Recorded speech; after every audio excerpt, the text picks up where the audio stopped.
कथेचं नाव आहे भावकीची गादी. दिवस कधीच मावळला होता. झांजड पडली होती. अंधाराची पावलं दिसत होती. तेवढ्यात भावकीच्या तक्क्यात चावडीत जोत्यावर खांबाला टेकून बसलेल्या गड्यानं जांभई दिली. त्यावेळी मी माझ्या वडिलांजवळच बसलो होतो. त्या पै पाहुण्यांसारख्या दिसणाऱ्या गड्याला माझ्या बापानं सहज प्रश्न केला, आपण कंच्या गावचं? मी लांबचा आहे. पाहुणा कुणाच्या घरी आलाय? माझ्या वडिलांनी पुन्हा विचारलं. या म्हारोड्यात माझा कुणी पै पाहुणा नाही हो. त्यावर लागलीच अण्णानं म्हणजे माझ्या बापानं पुसलं. मग का आला होता? गावकीचं टपाल घेऊन आलो होतो. मी तसा लांबचा, हिवतड गावाचा, असं सांगून तो गडी जोत्यावरून उठला. खाली ओघळीकडं पिशापला गेला. त्या पाहुण्या गड्यानं आपली ओळख देतात चटकन पुढं पारावर बसलेल्या भावकीच्या गड्यांना पोल केला. अरे आज जेवायची वळ कुणावर आहे? तोच गणा बोलला. खालच्या आळीच्या दामावर आहे. अरे पण दामाच्या घरी ही खबर गेली का? असं माझ्या अण्णानं मोरचा सवाल केला.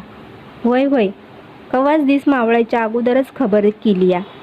मग चांगलं झालं, असं म्हणून माझ्या वडील पारावरच्या गड्यांना सहज बडबडला. आपल्या दहीच्या गादीवर तक्क्यात आलेला पाहुणा उपाशी बसता कामा नाही. तोच कुणीतरी ठामपणे बोलला. तसा कसा हो पाहुणा उपाशी बसल? तेव्हा जेवायच्या वळीचा कवाच बंदोबस्त केलाय. मग झाक झालं, असं वडील शांतपणे बोलले. महार भावकीच्या तक्क्यात बाहेरगावचा कुणीही गडी दिसला का त्याची चौकशी तिथं बसलेले कुणीही महारगडी करत. त्यावरून हा परका गडी म्हारोड्यात कुणाचं पै पाहुणा आहे का हे कळते. जर या परगावच्या गड्याचं म्हारोड्यात कुणी पाहुणा नातेवाईक नसल, तो परका असल, तर त्याला म्हारोड्यात आळीपाळीप्रमाणे घरी पाहुणा म्हणून जेवायला नेतात. अशा परक्या गावच्या माणसाला जेवा असं आमच्या इथं म्हणतात. असा परगावचा परका माणूस भावकीच्या तक्क्यात बसला, दाहीच्या गादीवर बसला तर उपाशी ठेवायचा नाही, अशी परंपरा रीत गावोगावच्या महारवाड्यात आहे.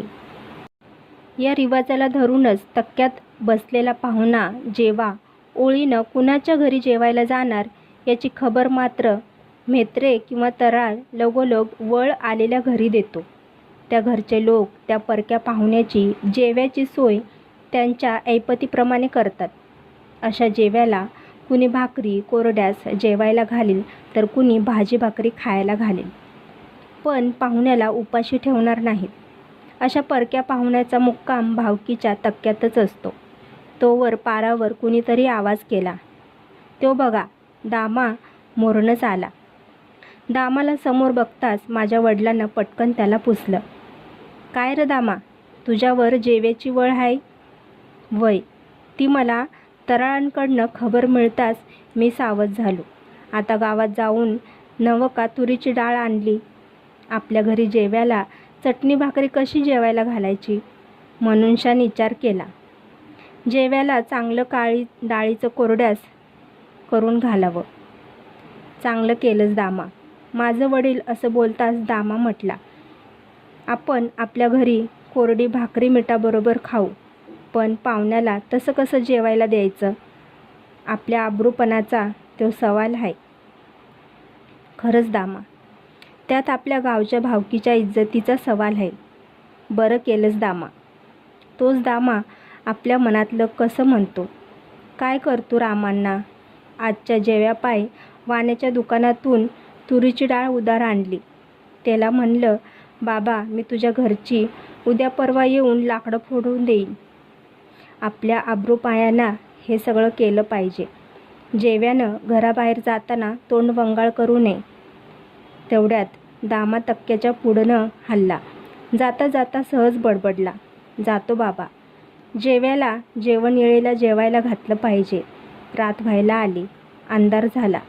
घरोघरी दिवे लागले. भावकीच्या तक्क्यातही वरच्या आकण्यातील मोठ्या दिवळीत तेलाचा दिवा लागला. त्याचा फिक्कट पिवळसर उजेड पडला. माझ्या गावी आमच्या महारवाड्यात भावकीचा तक्का आहे. या भावकीच्या तक्क्यालाच भावकीची चावडीही म्हणतात. मराठी मुलखात तरी गावगवना 2 चावड्या महाजूर आहेत. एक गावची चावडी आणि दुसरी महार चावडी. गावच्या चावडीत गावचा पाटील तलाठी बसून गावचा कारभार करतात, तर महार चावडीत महार भावकीच्या बैठकी होतात. मराठी मुलखातल्या काही जिल्ह्यात याच महार चावडीला तक्क्या म्हणतात, इतर काही जिल्ह्यात चावडी म्हणतात. महार भावकीच्या याच तक्क्याला चावडीला दाहीची गादी किंवा दहाची गादी असेही आदराने म्हणतात. गावगावच्या महारांच्या चावडीला तक्क्याला तसा मोठा इतिहास आहे. माझ्या गावचा भावकीचा तक्क्याचा इमला चांगला चिरेबंद आहे. चांगल्या बारीक घडईच्या फाडीनं उभा केलेला हा तक्क्या आहे. या तक्क्याचा इमला 3-4 फुटी उत्तम घडईच्या जोत्यावर उभा आहे. तक्क्याच्या आतल्या भिंतीला बारीक चुन्याचा चांगला एकनेर गिलावा आहे. चुन्याचा गिलावा पण सिमेंटगत मऊ आहे. त्यावर चुन्याच्या सफेदीचा रंग आहे. आमच्या तक्क्याचा इमला हा 3 आखण्यांचा असून प्रत्येक आखण्यात 3 मोठे खण आहेत. आतल्या खणाचं लाकडी काम चांगलं कातीव आहे. कातीव म्हणजे सुतारानं चांगली देखणी कारागिरी केली आहे. खांबाच्या खाली उत्तम घडीव तळघडे, वरही खांबाला लाकडी तळघड्यांचा आधार दिलेला आहे. त्याला मनोहर असं डिझाईनचं रूप आलेलं आहे. असं हे पहिल्या 2 दर्शनी आखण्यातलं देखणं काम आहे. माझ्या गावचा तक्क्या महारवाड्याच्या एकदम उगवतीला आहे. तक्क्याच्या पुढंच गावचा ओढा वाहतो. पावस काळात ओढ्याला धार वाढते, नाहीतर उन्हाळ्यात वाळूनं भरलेलं कोरडं रखरखीत. तक्क्याच्या पारावरनं पात्र दिसतं. भावकीच्या तक्क्याचा या दाहीच्या गादीचा महारवाड्यात मोठा दबदबा बसतो. तक्क्यात भावकीच्या बैठकी होतात. भावकीवादाचा न्यायनिवाडा करते ते या दाहीच्या गादीत. शिमग्याला होळीच्या दिवशी तक्क्यातल्या वरच्या आखण्यात महारोड्याला तमाशा उभा राहायचा आणि तक्क्याला रंगीत संगीत थिएटरचं रूप येणार. तेव्हा मी गावच्या शाळेत होतो. महारोड्यात ढोल्या इटू महाराचा तमाशा होता. महारवाड्यातल्या भजनी मंडळाचेच काय गडी तमाशात गणगवळण लावणी म्हणायचे काम करणार. इटूबा ढोले हा तमाशात ढोलगं वाजवणार आणि भजनात पकवाज वाजवणार, असा त्याचा डबल रोल. तोच तमाशाचा म्होरक्या. तमाशात नाच्या पोऱ्या असे.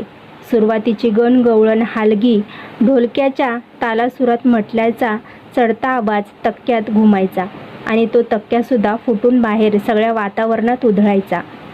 मग माझं वडील मला झोपेतून जागे करत म्हणायचे, शंकर उठ, तक्क्यात तमाशा सुरू झालाय. मीही हावऱ्यासारखा उठत तक्क्याकडे येई, पुढच्या तोंडाला बसे.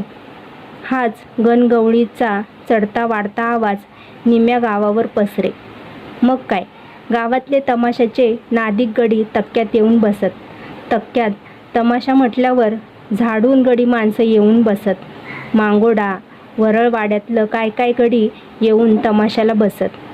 असा हा आमचा तक्क्यातला तमाशा पहाटेपर्यंत रंगलेला मी पाहिला आहे. त्यात तक्क्या आपलं भान हरपलं आहे. उन्हाळ्यात लग्नसराईत याच भावकीच्या गादीवर तक्क्यात जमलेल्या लग्नाची सुपारी फुटे. पान सुपारी वाटली जाते तेव्हा ठरलेल्या लग्नाला भावकीची मान्यता मिळते. घरभरणीची सुपारी, साखरपुड्याची सुपारी तक्क्यात फुटते. दोन्ही बाजूंचे पै पाहुणे आलेले असतात. पान सुपारी वाटून झाल्यावर तक्क्यात घोंगड्यावर बसलेला एक पाहुणा भावकीला सवाल करतो, पाहुणं ही पान सुपारी कशाची हो? लागलीच त्याला जबाब दुसऱ्या गावचा पाहुणा देतो, आवो आटपाडीकराची लेक खरसुंडीकरांच्या घरात दिली. असा जबाब आल्या आल्या सगळेच एकमेकांना नमस्कार करताना जोहार जोहार असा आवाज काढतात. तेव्हा तक्क्या खुशीत घुमतो. या तक्क्यात भावकीच्या गादीत लग्न जमवण्याची सुपारी फुटते. त्याचप्रमाणे भावकी संसारात जम न बसणाऱ्या जोडप्यांना सोडचिठ्ठीही देते. ही सोडचिठ्ठी तक्क्याच्या साक्षीनं दाहीच्या या गादीवर घेतली जाते. तेव्हा तक्क्या गंभीर होऊन बसतो. भावकीच्या साक्षीनं तक्क्यात न्यायदानाचं काम होतं. तसं तक्क्या तमाशाचं थिएटरही बनतो. श्रावण मासात तर तक्क्यात शनिवारी, सोमवारी आणि गुरुवारी भजनी दिंडीचा गजर उठतो. पखवाज, टाळ्यांचा आणि तालासुरांच्या अभंगांचा आवाज सगळ्या वातावरणात घुमतो. मी शाळेत गावी असताना श्रावणात आमच्या तक्क्यात 7 दिवस सप्ताह बसला होता. पांडव प्रताप ग्रंथाचं वाचन चाललं होतं. लक्ष्मणबुवा पांडव प्रताप यांचा अर्थ सांगणार आणि म्हारोड्यातले सगळे कर्तेगडी कान देऊन ऐकणार. कधीकधी तक्क्या असं देवाच्या मंदिराचंही रूप घेतो. विण्याच्या ताराचं संगीत तक्क्यात पसरतं. भावकीचा तक्क्या असा बहुरंगी बहुढंगी रोल खेळतो. गावी शाळेत असताना तक्क्याचा हा वेगवेगळा रोल मी पाहिला आहे.